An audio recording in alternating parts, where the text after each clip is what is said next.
The purpose of this video is to just talk through all of the different games that I played this year.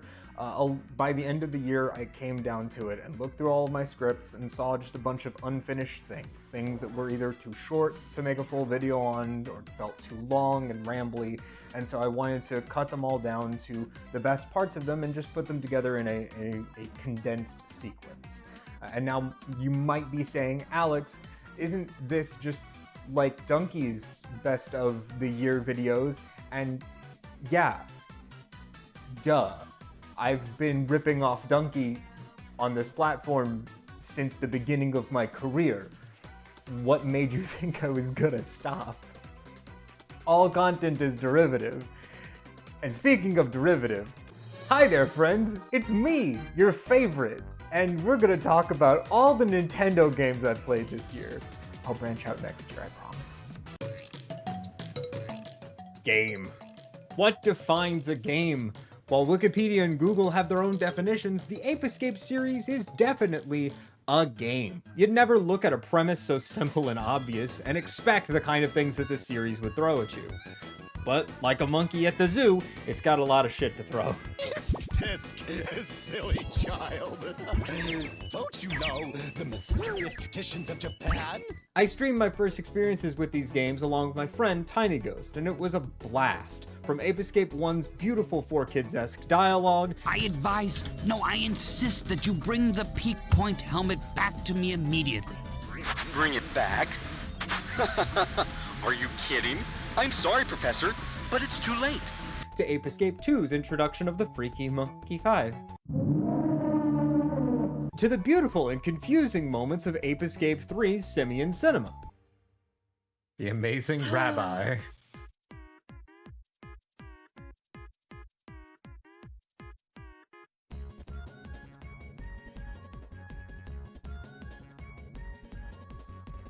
Aww. These games just kept getting weirder and weirder. You might think that I've shown a lot of spoilers for these games, but I promise I have only skimmed the surface of what they offer. If you haven't played them, you should. And if anything deserves a PS5 remaster, it's this trilogy. The diva of the Freaky Monkey 5. Her beautiful face is enough to drive any monkey. Of all the games I played on stream this year, this was one of the most fun. Digimanda and I had a great time playing and acting through a game that contains many fond childhood memories, and gave birth to many childhood traumas. My old ring. Oh, I should very much like to hold it again one last time.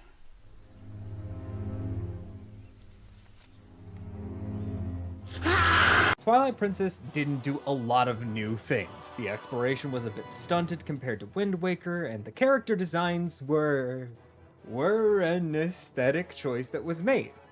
Some people were just not ready for that degree of clowncore, but they obviously are now. While Star Fox made new furries, this shit 100% made new puppy play kinksters. The game feels like the capstone of the Ocarina of Time Majora's Mask style of Zelda.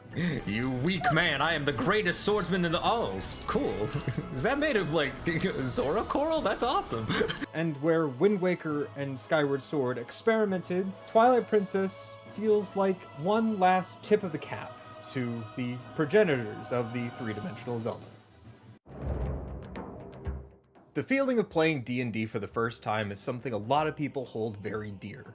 I still remember when we first got into a voice call and I got to roleplay as my Warforged cleric as we fought pirates, unraveled the mystery of the ship we were on and its passengers, and in the end doused a captured pirate in lamp oil and threatened to ignite him if he didn't tell us all of the things that we wanted to know. All of these things are fond memories, and things that my friends will tell news reporters when they ask if there were any warning signs. All of this to say, Baldur's Gate 3 lets you douse people in oil, but it doesn't help your intimidation checks, and I think that's kinda sad. Ever since you were kind enough to free me from that stone, I've seen you demonstrate remarkable guile and courage. The way you diffuse the tension between Zevlor and Aradin. The way you stood in front of a crossbow to prevent a murder. You want to die? In short, I've grown to trust you. You see, I have this condition. Jokes aside, Baldur's Gate 3 steps up to the daunting task of taking on the role of the DM in a D&D game. And without access to an instant, on-demand human creativity, that is a rough task to handle. But even with all that in my mind going in, Baldur's Gate 3 did not fail to exceed my expectations. Like a choose-your-own-adventure book thick enough to get even an ant up to the dinner table, Baldur's Gate 3 always seemed to have an answer for everything. Calm now. Famished though we are friends, are we not? A quip for each stumbling, and an explosive barrel for each Twitter user posting about how they see all the red flags, and then immediately start horny posting Asterian smut because, while this game may have beat my expectations, you lot are not beating the "you deserve him" allegations.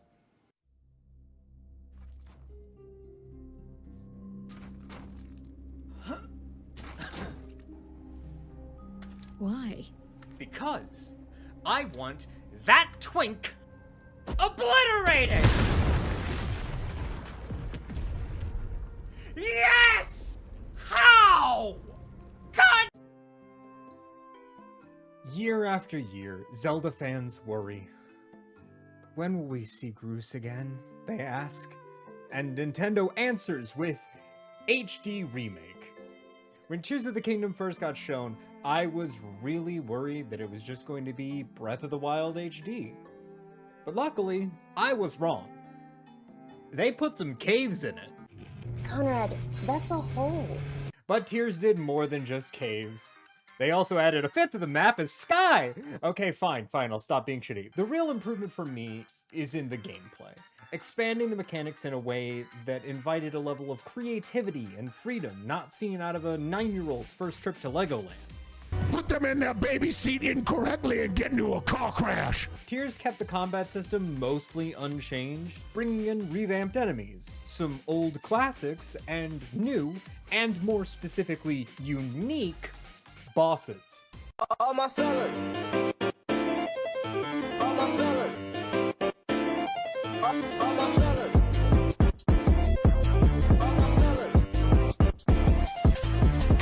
But Tears capped all of this off by trying and failing to tell a nuanced story.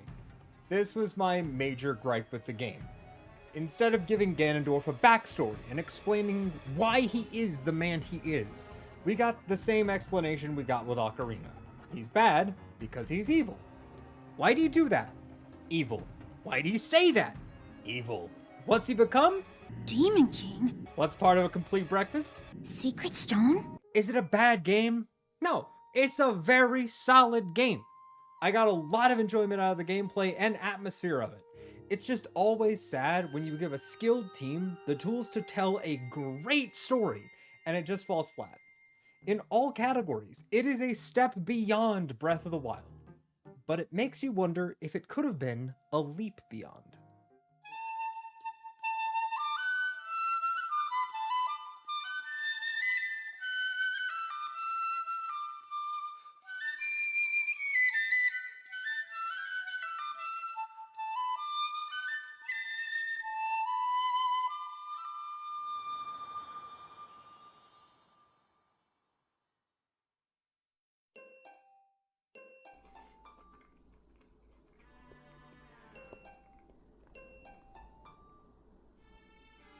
Is this a joke? Why did I put this in the script? I'm literally going to talk about Pikmin 4 next, so I'm not really sure. I mean, I played them. It's Pikmin 1 and 2. They're Pikmin games. They look like Pikmin games. They sound like Pikmin games. They play like Pikmin games. They feel like Pikmin games. They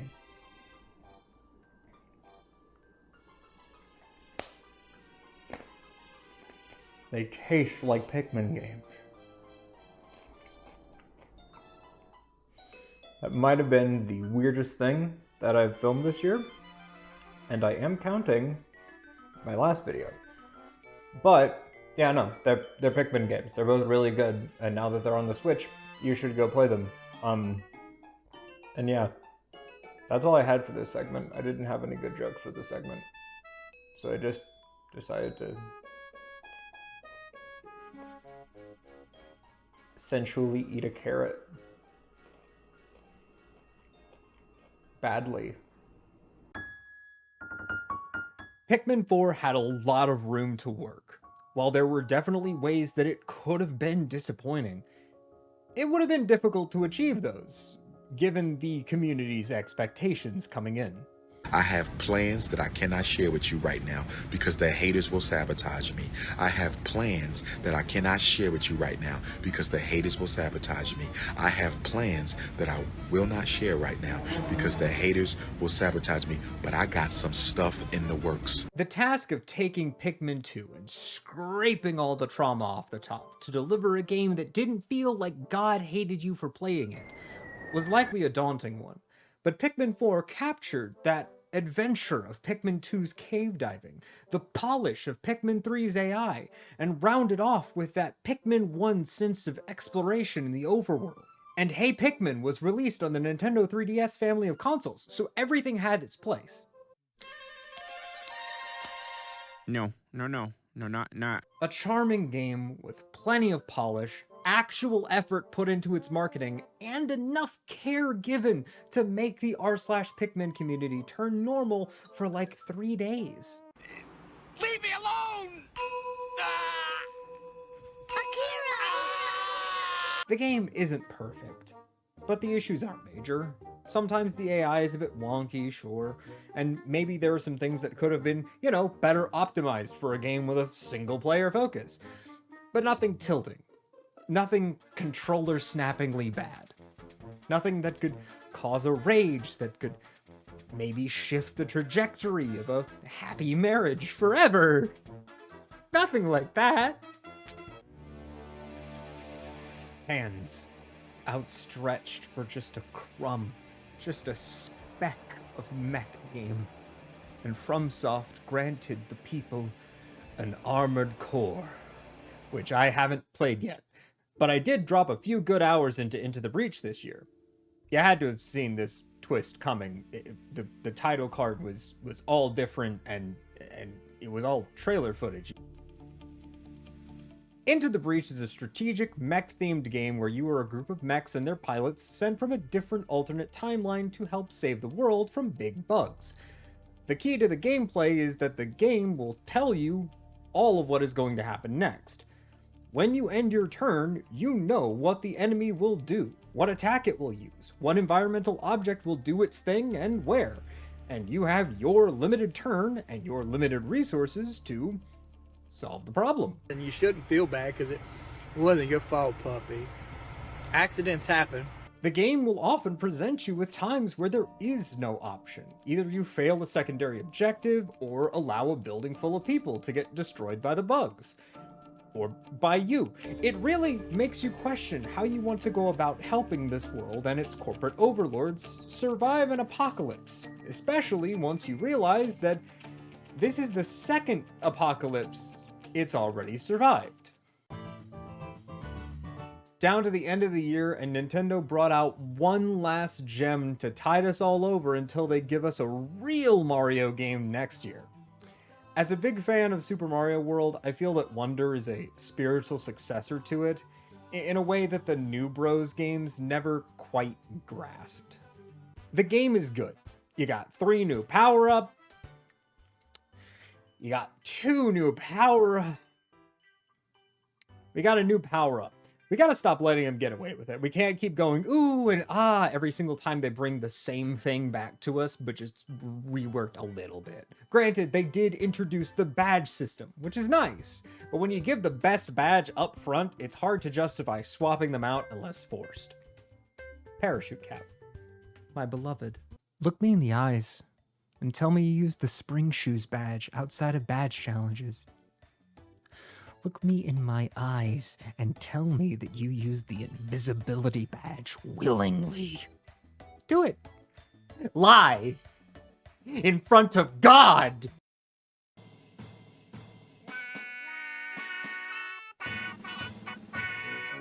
But the key beauty and wonder of the game is the Wonder Flower effects. These segments are what truly separate this game from a New Bros game. Don't get me wrong, I still like a good New Bros U playthrough every now and then, but there's just a level of effort that can be felt in these sections that nothing in those games are really able to capture.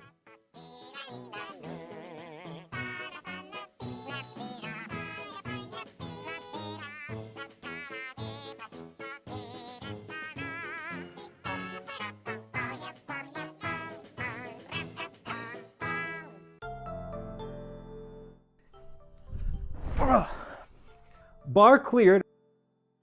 I can now finally talk about chilling things without feeling bad about it. If you liked the video and want to support it past the usual like, comment, subscribe, share, and all of those are very nice. I do really appreciate those. If you want to support past that, there's also the Patreon, in which you get access to videos a couple days early. You get your name at the end.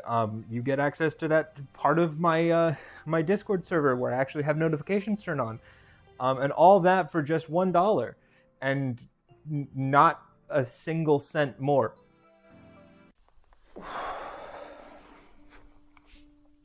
None of this would be possible without the love and support from my friends. Since this is probably going to be the last video of the year, or at the very least is the last video I'm working on this year, I wanted to take some time to just be genuine, to just kind of drop the facade for like 5 seconds and just genuinely thank the people who have supported me and supported these ideas. A lot of this stuff would just be an idea that would rattle around in my head and not be turned into anything, and so many of them encourage and support me in making these, and so I just wanted to take this time to thank them. This has been one of my favorite years of content creation, and while I'm hopeful for next year, I'm very thankful for this year. And so yeah, that is about as genuine as I can be in a span of time, and the camera is like really close. I'm not really sure how to like express this to you, but the camera is really close compared to every other shot I do. I only have the one lens and it doesn't zoom all that much, so the camera's like right there, and so this is like a really weird, like it's very intimate, you know, but it's also awkward. And since I'm rambling like this, I'm really hoping that editing me has already like faded in the thanks for watching, and this is now just all the audio, and that'd be a really cool way to end the video.